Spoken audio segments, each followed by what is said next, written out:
world acclaimed voice of the voiceless, who has now become soft target for those same voiceless people who see him as part of their problem rather than as part of the solution.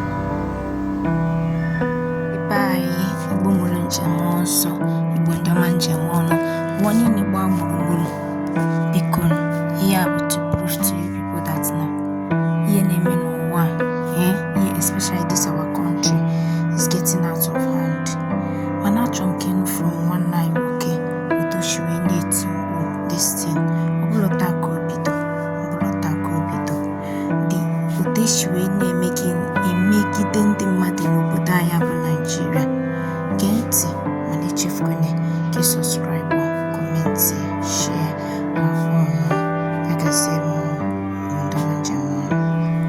My dear friends, I must be honest with you. Today, I would have preferred not to be here to preach to you. Today, I would have preferred to lock myself up in my chapel before God alone, to weep and to pray. To weep and to pray for my nation, where darkness has descended. To weep and pray for my church that is being stifled out of existence in the world and also in Nigeria.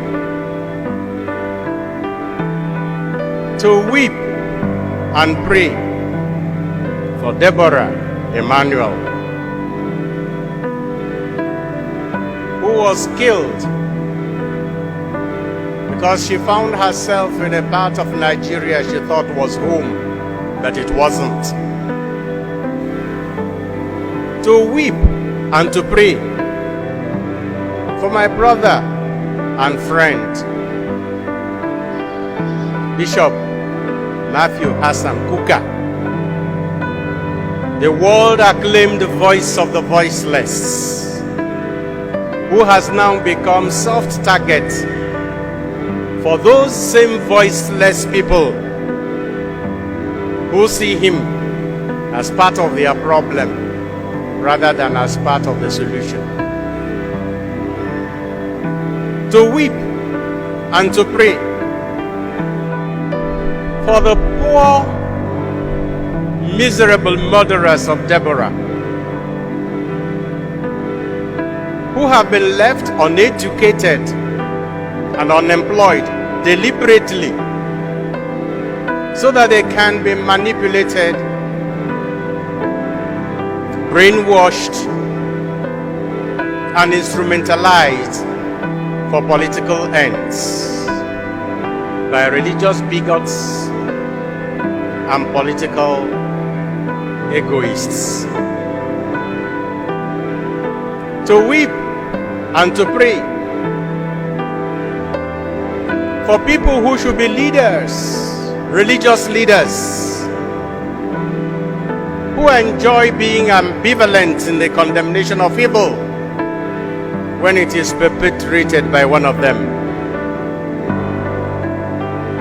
To weep and to pray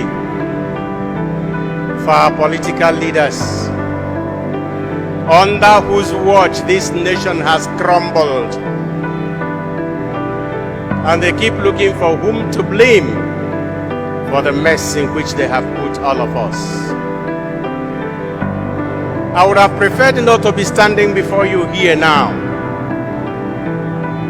to tell you about love. The liturgy of today instructs every Christian and every Christian preacher to reflect on the essence and the meaning of Christianity, the love we should have for one another. But How can you preach love in Nigeria?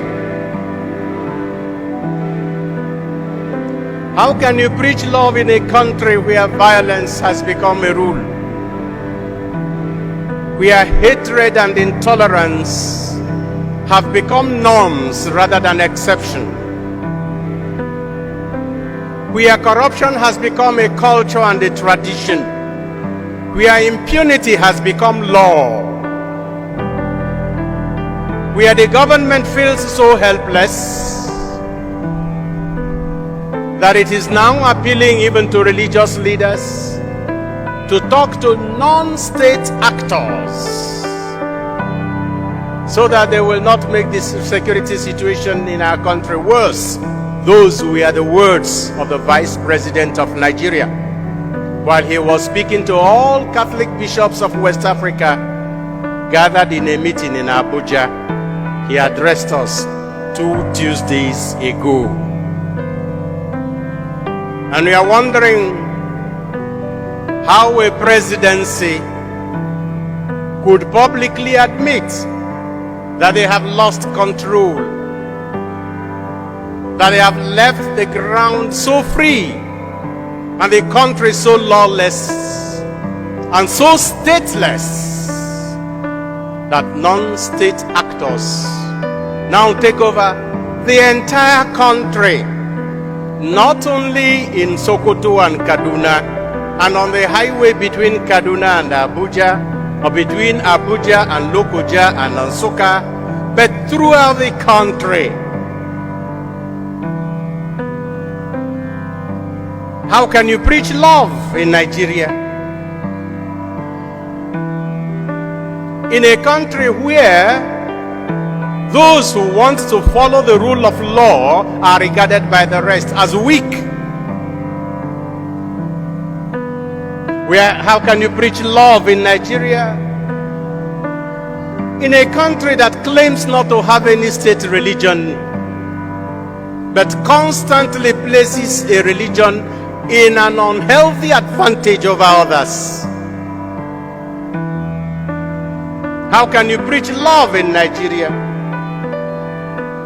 where a few people have collected what belongs to everybody and they are doing with it whatever they please? How can I tell Nigerian students to love their neighbor, love their country, love their leaders, when their parents have paid their school fees and they are sitting at home? In a country where the ruling party, within a space of less than 2 weeks, can rake in from 27 persons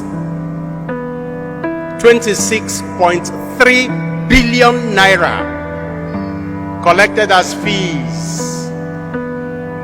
for presidential nomination forms, and the same ruling party is unable to finance our education properly, such that our teachers are at home and our students are roaming the streets.